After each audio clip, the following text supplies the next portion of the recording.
Magandang araw po sa inyong lahat, mga kabansa. Kayo ay nasa iparas kay paras. At ito yung Nicolado Paglinawan na nagbubungad ng pagbati para sa ating sekretary. Magandang hapon po, Paring Ado. Magandang hapon, mga kababayan. At lalo na po yung hindi natitinag, parati na lang ang kanilang loyalty ay buong buo para sa ating dating Pangulong Duterte. Lalo na po sa Mindanao at Visayas na inamin ni Toby Tiangco na nagka-buklod-buklod na kayo at ni-reject nyo yung 7 na kandidato ni Marcos. Ako po ay humingi ng good afternoon sa inyo lahat dyan na mga mahal nating mga kababayan na nananatili na nagsuporta kay President Rodrigo Duterte at kay ginang Vice President Sara Duterte. Mabuhay po kayo. At nakakatawa dahil ay medyo natauhan itong bangag na Pangulo. At mga kababayan, dahil sa storm, yung bagyo na binigay nyo na tanggal yung 7 sa kanyang mga kandidato na pinagyayabang niya at pinaglalait niya yung kandidato ni President Duterte na pinabili lamang ng suka, ay lumabas na yung kanyang mga kandidato ay hindi lamang ang binili suka, Paring Ado. Ano pang binili ng kanyang mga kandidato? Bumili pa ng asin. Bagoong. At bagoong. Kasi ang pangalan ng kanyang Alyansa ng Bagoong Pilipino. So, yun po ang pangyayari. At nagkakabistuhan na ngayon na ito pa lang si Marcos at saka si Romualdez, according to Toby Tiangco, ito pala talaga ang may kagagawan na matalo ang Alyansang Bagoong Pilipinas. Kasi pinipilit nila at tinutulak nila yung impeachment at hindi nagustuhan po yan ng mga tao sa Mindanao at mga tao sa Visayas. And in fact, there was a great impact in the Visayas. Yung center ng Visayas, which is the province of Cebu, pinakita ng taong bayan na diniscard nila ang number 1 na supporter ni Marcos Jr. Pinakamalakas na supporter. Pinakamalakas na supporter. At tinalo lang ng isang hindi man virtually known na kaya lang righteous at very soft-spoken na babae in the name of Pam Balicuatro. At alagad ni Presidente Duterte at kaibigan ni Sara. Oo. At saka sumasama yan sa atin nung rally ng Cebu. Anti-war rally natin. Anti-war rally, yung Marcos Alizjan movement. Yan very simple. Pero nakita siya ng mga Cebuano na bibigyan ng kanilang boto as a protest vote against the henchwoman of Marcos Jr. in Cebu City and in Cebu Province. So, yun po ang pangyayari. Ngayon dahil natitinag at nayayanig si Marcos, gusto na makapag-reconcile. Hindi naman daw siya nangangaway. Gusto niya, ayaw niya ng gulo. Ayaw niya ng ganito. Pakinggan natin ang bagong statement in the aftermath of his great defeat.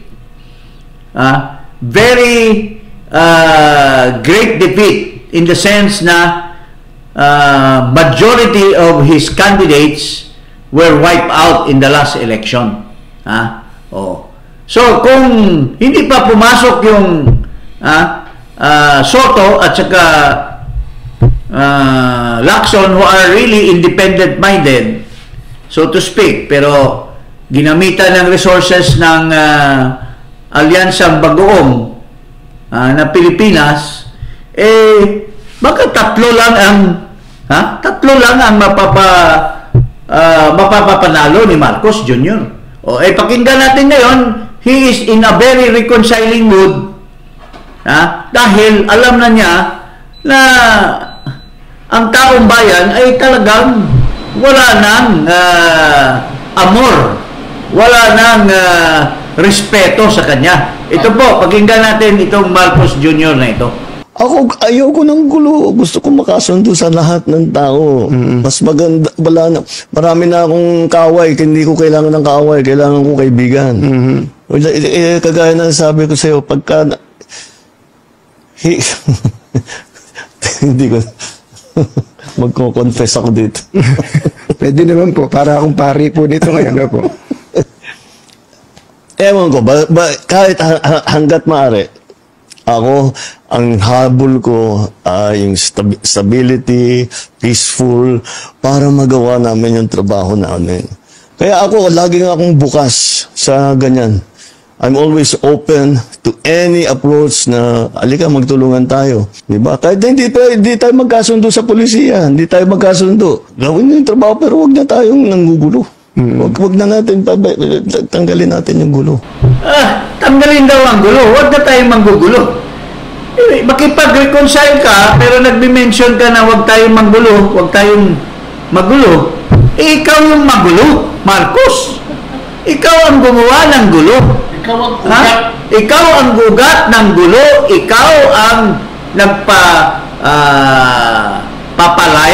nagpapalayo kay Digong Duterte at sa kanyang anak.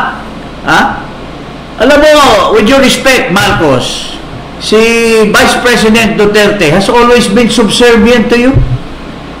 Even if she was the one responsible for your victory, you were nobody in the 2021. Ang clamor noon ng taong bayan, tatakbo si Sara Duterte pagka-presidente. I, for one, has made a statement. Yung mga tauhan sa Davao, yung si Governor Del Rosario, kung sino-sino, yung sila Claudio Bautista, even GMA was or were a part of the clamor of the people na patakbuhin or tumakbo si Inday Sara pagka-presidente. Run, Sara, run. Run, Sara, run, or Sara, all. go, Sago. Sara Bongo tandem, which was in the survey, was praised by so many people. Pero ayaw ni Madam Sara Duterte. So, you took the opportunity of intriguing Sara Duterte. You put a wedge between Bongo and Sara na kumbinsin nyo siya na tumakbo. But all the support that Sara got as number one contender for the president, binuhos niya sa iyo, Marcos. So, in spite of that she was responsible for your victory, ginugulo ng mga kasama mo, pinsan mo, yung mga alipores mo, nakapaligid, yung misis mo, ginugulo nyo. Ikaw ang nanggugulo, Marcos.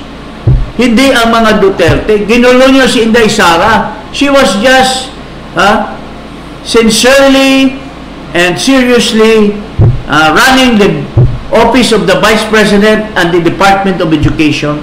Ginawa nyo ng wedge. Ginawa nyo ng kaso. Ginawa nyo ng akusasyon na nilustay niya yung pera na binigay mo. In fact, you are the one who should be impeached.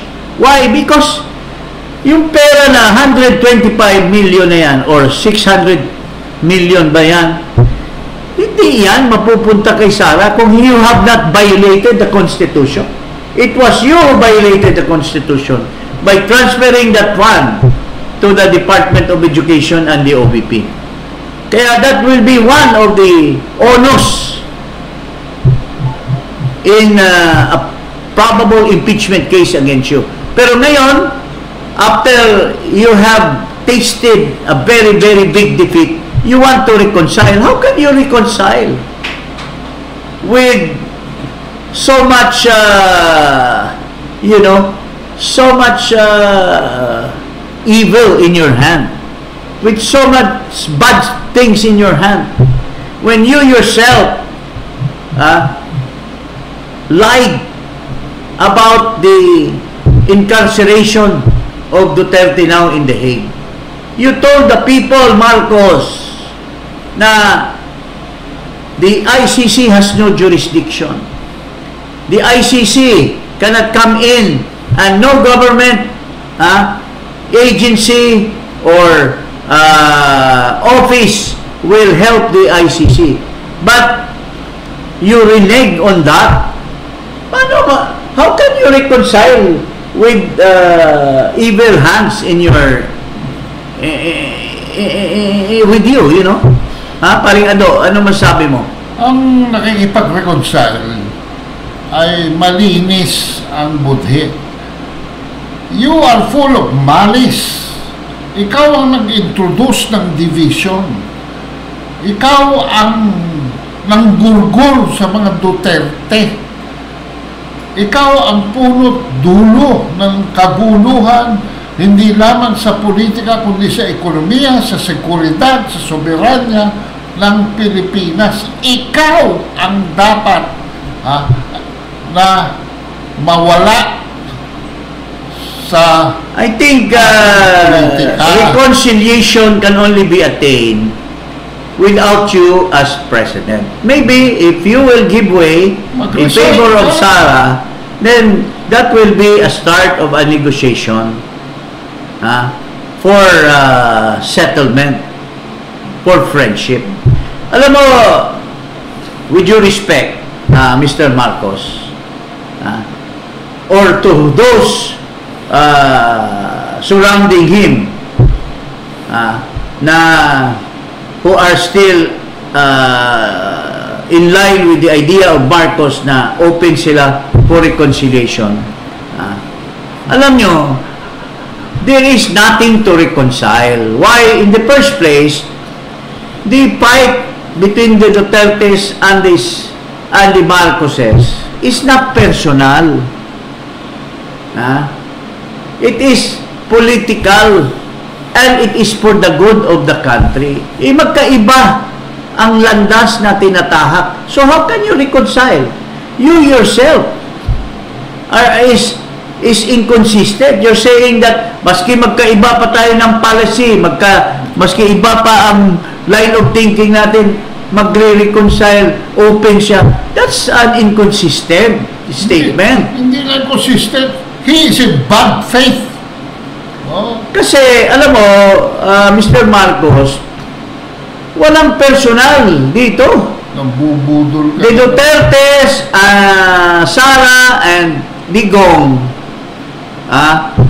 ano bang hangarin nila? Nabubuti ang ekonomiya. Huwag maghihirap ang taong bayan. There will be employment, there will be good food security, there will be an integrity in governance, there will be honesty in everything that you and your government do.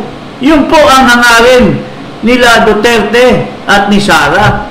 So how can you now reconcile when you yourself is not an advocate of those things? So the only thing that matters for the Dutertes would be you provide reform. And I even do not agree with this King Koy na spokesman ni dating Pangulong Duterte na magka-reconcile daw pag ibalik si Presidente Duterte. No. Alam mo, maski nandoon si President Duterte sa Hague, he was prepared for that. He would not reconcile even if you will return him as long as the people na minahal ng ating Pangulo will be in dire strait, will be in hardship, will be getting alms from government instead of providing a better economy, dinadaan nyo sa amelioration, dinadaan nyo sa mga bigay-bigay, that is not the kind of reconciliation that President Rodrigo Duterte would want. He will never accept a reconciliation. Even pa, tomorrow, ilabas nyo siya sa... No, why? President Rodrigo Duterte has already made this imprisonment sa kanya as his fate. But so long as there is no reform in government, maski ano pang gagawin nyo, ilabas nyo si Digong, tulad nitong sinasabi nitong Kengkoy na isang kaya ba nila ilabas si Digong? Sinasabi daw na mailabas nila si Digong, ay reconcile na. I don't think even President, kaya nga may mga iba dyan na spokesperson daw sila or mga they speaking in behalf of certain family members of Duterte. I'd like to address this na huwag niyong pangunahan. If ever there is somebody that should say na we are willing to reconcile, it should come from Sara Duterte or from President Rodrigo Duterte. Huwag niyong pangunahan na ito yung magiging condition, ito yung... No! President Duterte has made it a fate already that he will be imprisoned there. Why? Because pinaglalaban niya ang kabutihan ng war on drugs. Pinaglalaban niya ang pagpatakbo niya na maganda na governance sa ating bansa. Pinaglalaban niya yan eh. And that is not for sale as far as that is concerned. Paring ano? Di ba sinabi na niya, I am taking full responsibility for my actions. I am taking full responsibility for my administration. Sino ka, Panelo? Ikaw, baka baka spokesman ka na ngayon ng kabila. At ikaw ang, ano bang mapapalato? Hindi mo alam ganun ito eh. Areglo ka? Pula-puti ka ba? Sino ka ba? Who are you? To speak on behalf of the first of the Dutertes. Alam mo, let Sara first speak and address the offer of Marcos. Pero I think our personal view on the matter is there is an irreconcilable difference between them because the difference is nothing personal. It is the belief of the Duterte, kaya sila lumayo sa Marcos because of the conditions of the country, and that is cannot be reconciled unless there will be reform. Marcos, in fact, number one demand, if ever there will be reconciliation, is for you, Marcos, to step down. Give the reins of government, which is very badly run by you, to the Vice President, who is competent, a lawyer. Ikaw, drop out ka sa law school eh. First year ka pa lang, nag-give up ka na eh. Ha? At saka nakatatlong taon na siya, wala naman siya nagawa. Walang nagawa. Oh. Ano? Saan ka ba nang gagaling? Bongbong. And yet, pinapalabas ng kanyang mga psychopaths, yung kanyang mga nagsisipip dyan na, oh, everything is well with the government. The result of the election is the exact replication of people's thinking about your governance. So, kung maganda pa ang governance mo, wipe out dapat ang mga kalaban na tumakbong senador. Pero dito, si Bongo is the 100% replica of Duterte. Bato is 75% of replica of Duterte. Both of them top the election. Both of them top the election. Ay, ikaw, saan yung ano mo? Si Tulfo. Oh. Probe number 1 was discarded. Oh. Number 5 na lang. Or number 6. Tinalo pa ni Kiko Pangilinan at ni Bam Aquino at ni... So, ito po ang sagot from us who have been loyal. Ako as the Presidential Advisor for Political Affairs. I'm not a Presidential Advisor for Legal Affairs. I'm not an advisor for whatever. I was chosen to be an advisor for political affairs, so I can only advise from my own personal view. Na I don't think there is even an iota of possibility that the Dutertes will reconcile so long as the country is in dire strait, so long as the country is driven down to the gutter. Kung makapag-reconcile ka, Marcos, siguro in the next 6 months magpakita ka. Hindi yung gagawin mong 20 pesos yung bigas. Sino maniwala niyan? Isa-subsidize mo, tapos ipapakalandrakas mo sa taong bayan na, bumaba na sa 20 pesos ang bigas. That is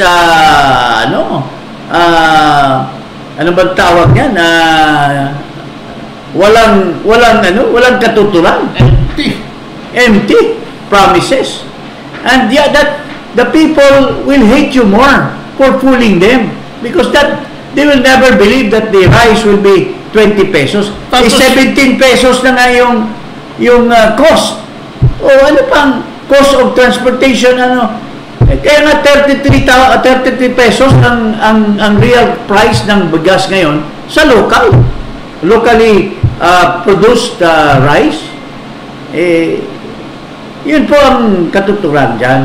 Pare, ano pa masasabi mo dito sa offer ni Marcos na reconciliation? Nambubudol na naman yan sa bigas na yan. Bakit? Pera mo ba gagamitin mo? Pera ng tao bayan ang gagamitin mo. Subsidized. Subsidy gagawin mo.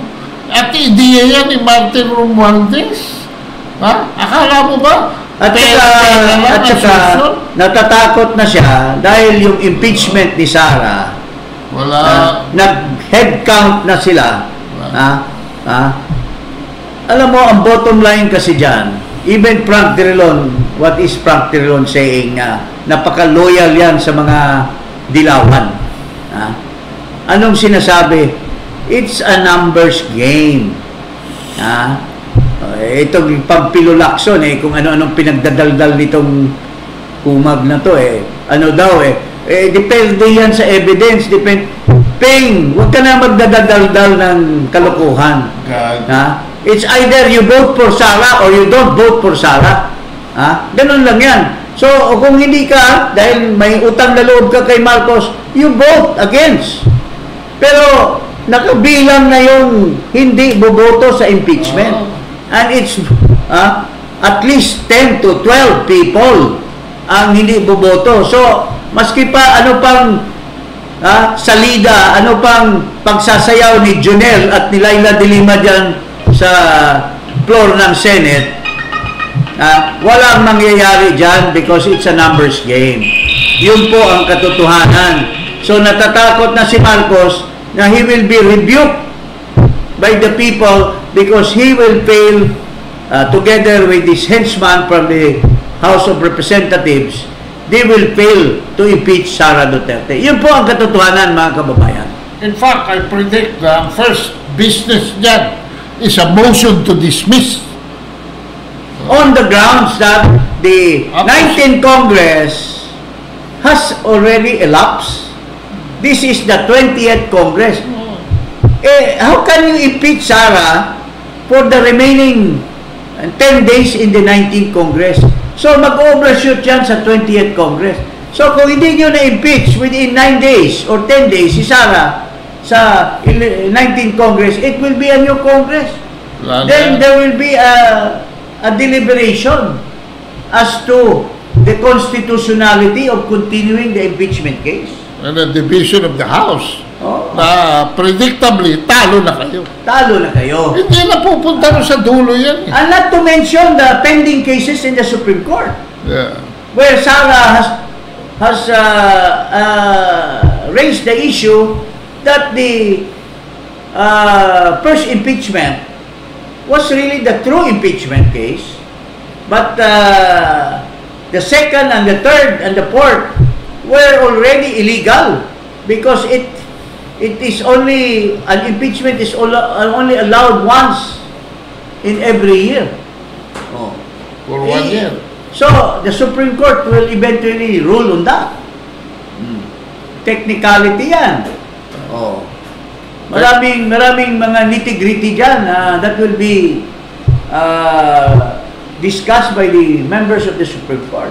Teka, balikan natin yung kay Panelo. Oh. Kasi we're going ahead of our story. Pakita natin yung sinasabi ni Panelo. Pakita natin sinasabi. We're not nothing personal. Pero sana, pa-interview siya ng pa-interview, sana tumigil na lang muna siya bago marinig muna ang mga Duterte. Kasi people might believe na yung mga pinagdadaldal niya comes from the minds of the Duterte, which is not true. Okay. Pakita natin yung sinasabi ni Sal Panelo. Seen that report, President Ferdinand Marcos Jr. willing to reconcile with his political enemies, the Duterte family in particular. What do you make of that move? Well, as far as 2 or 3 months ago, a mutual friend of ours made a move asking me if it is possible to reconcile the two. That's very possible because this particular mutual friend of ours is afraid that if the two does not reconcile, it will create a political upheaval. And I said, you start doing that, and I don't think the Dutertes would not welcome that because they've been saying that all they want is peace in this country. Now, I told him also that all you have to do is to tell the president, Marcos Jr., to stick with his position of no jurisdiction. If he brings back the former president in the Philippines, then there will be reconciliation. So, yan po ang sinasabi ni Mr. Panelo. With due respect, sir, pareho naman tayong cabinet member. Ikaw ang political advisor, ex-political advisor. Ako naman ikaw legal advisor, ako ex-political advisor.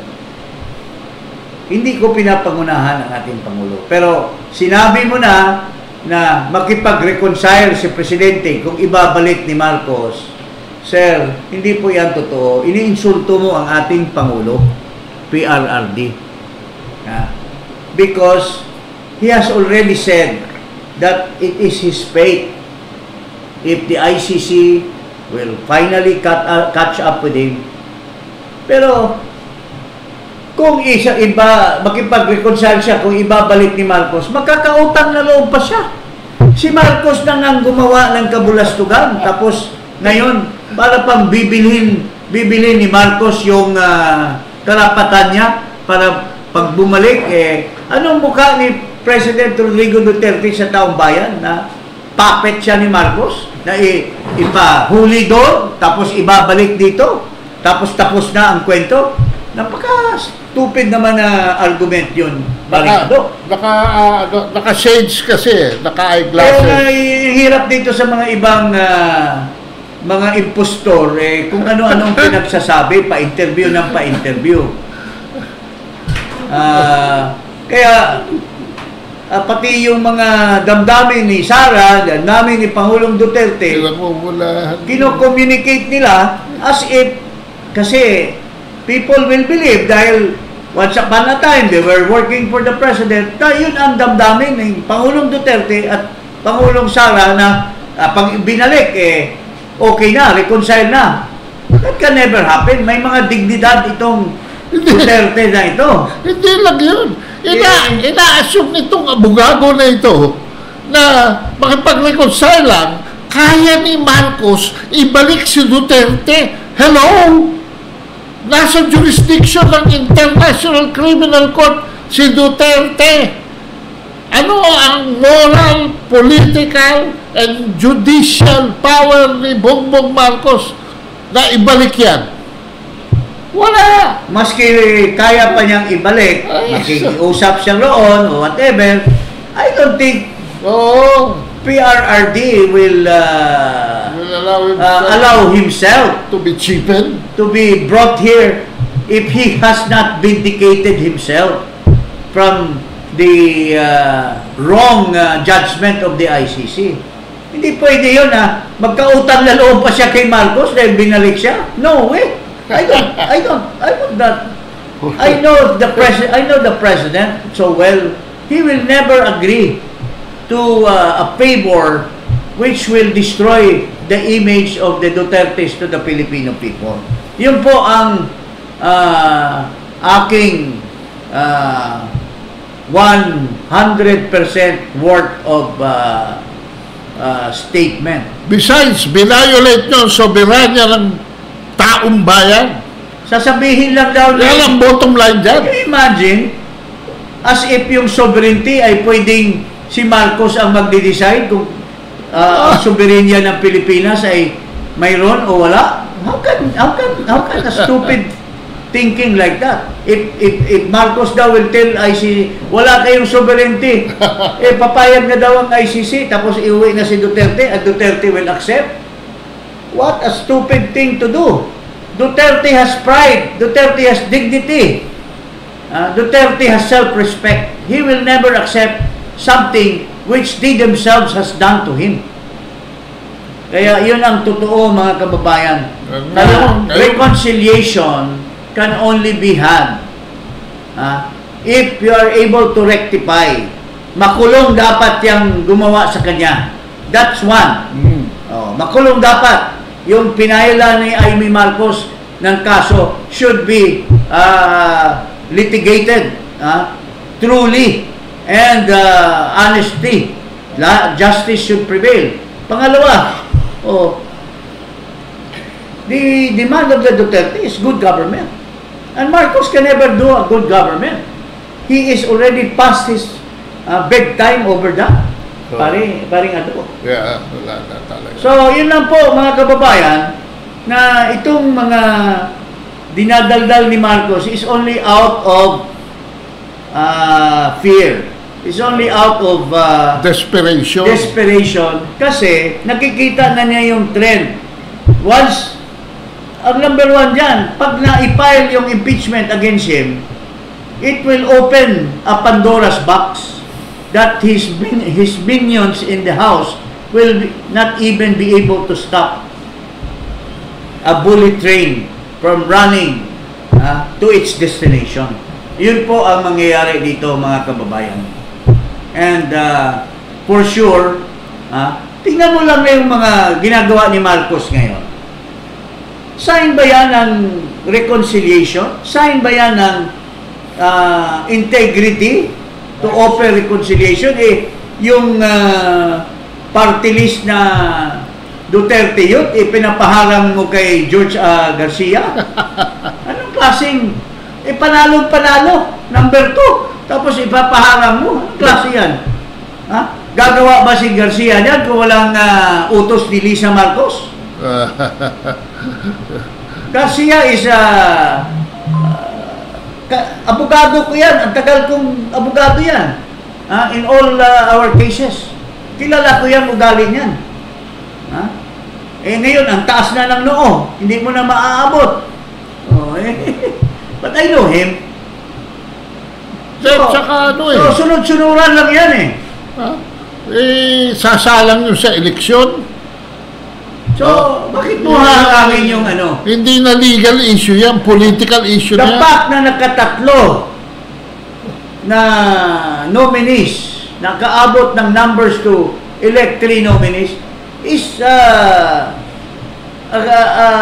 manifestation that the people would want them to represent them. Yes, may mandate Tapos yan. haharangin mo, George Garcia, ano kang klase? Ha? Ano ka ba, Garcia? Ganyan at tagalan? Ikaw ba nagbe-break para kang gladiator? Walang hiyaan na yan. Kapal ng mukha mo. Oh, yung ano, yung henerasyon, yung kay Congresswoman ng Quezon City, si what's her name? O, hinalang din yung kanilang proclamation. Ha? Oh. Bakit pa yung mga people who are inclined to Duterte or who are favoring Duterte, hinaharas nyo through your powers dyan sa COMELEC? Ha? Alam mo, yung mga ibang mga George Garcia, ikaw, yung mga ibang member dyan sa COMELEC, mahiya kayo. Si Duterte ang naglagay sa inyo over other applicants. Mahiya kayo. Magpakita kayo ng hindi man lang loyalty, kundi integrity Sa trabaho. na nilagay kayo ni Duterte dyan. Yung taga Davao, yung pinsan ng isang justice sa Supreme Court, yung Inteng, magpakita ka naman ng gilas. Yung Bulay ba yun? Hindi naman dapat qualified yan. Tinestified to by na ano na yan, na may practice of law siya. Pahiya naman kayo. You were taken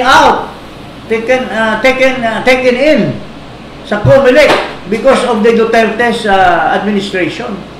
Mahiya kayo, magbigay kayo naman ng konting integrity dyan. Huwag niyong harangin yung mga party list na medyo identified kay President Duterte. Especially after the people have already spoken and given the mandate. Sasabihin nyo na may pending case, wala namang basihan yung pending case dahil daw sinabi lang daw na yung mga komunista, komunista naman talaga yun You were not born yesterday, Mr. George Garcia. Gumagawa pa kayo ng gulo tapos gusto niya ng areglo. Si Cardema, ano yan military yan Alam niya kung sino yung mga talagang tunay na mga kaliwa. Tapos just because you identify them, you will suspend their proclamation. Kalukuhan naman yan ng COMELEC na yan. So, yan po, Mr. Marcos. So, how can the Dutertes and its supporters reconcile with you when you yourself, through your minions in the COMELEC, are not